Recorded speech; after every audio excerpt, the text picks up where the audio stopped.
This question is from GATE 2014 Mechanical Engineering paper, Set 1, question number 19. In exponential smoothing method, which one of the following is true? Option A, 0 less than or equal to alpha less than or equal to 1. That is, value of alpha lies between 0 and 1 and can take a value 0 as well as 1. And high value of alpha is used for stable demand. Option B, alpha lies between 0 and 1. High value of alpha is used for unstable demand. Option C, alpha is greater than or equal to 1 and high value of alpha is used for stable demand. And option D, alpha is less than or equal to 0 and high value of alpha is used for unstable demand. Let's see which one is the correct option. So we know that in exponential smoothing, forecast for any time t is given as the forecast for previous time, that is ft minus 1.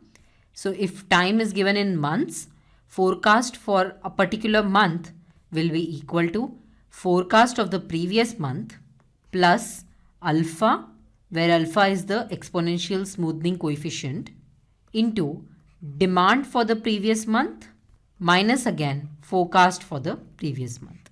So this is the formula used for predicting the forecast for next month, where previous month's forecast and demand along with the exponential smoothing coefficient is used to predict the next month's forecast. This can also be written as, so ft will be equal to, if we take ft minus 1 common from the two terms here, we get ft minus 1 into 1 minus alpha plus alpha into dt minus 1. So we have these two expressions. From here we can decide what values alpha can take. So first thing, if alpha is less than or equal to 1, we can see here that ft will be always greater than or equal to dt minus 1. So this is the first conclusion we can draw from here. And when ft is equal to dt minus 1, that is forecast for the next month is equal to the demand of previous month, then this situation is referred to as limit of responsiveness. Second boundary condition, that is alpha greater than or equal to 0. This denotes if alpha is greater than or equal to 0, we can say that this term 1 minus alpha will be always less than 1. So when 1 minus alpha will be always less than or equal to 1, we can say ft will be always greater than or equal to ft minus 1. Because we are multiplying ft minus 1 with a number always less than or equal to 1. So ft should be either greater than or in one case equal to ft minus 1. What is that case where these both will be equal? It is alpha equal to 0. So we can write this limit where ft is equal to ft minus 1 denotes limit of stability. And why is this referred to as limit of stability? Because we can see that our forecast for the next month and previous month are equal to each other.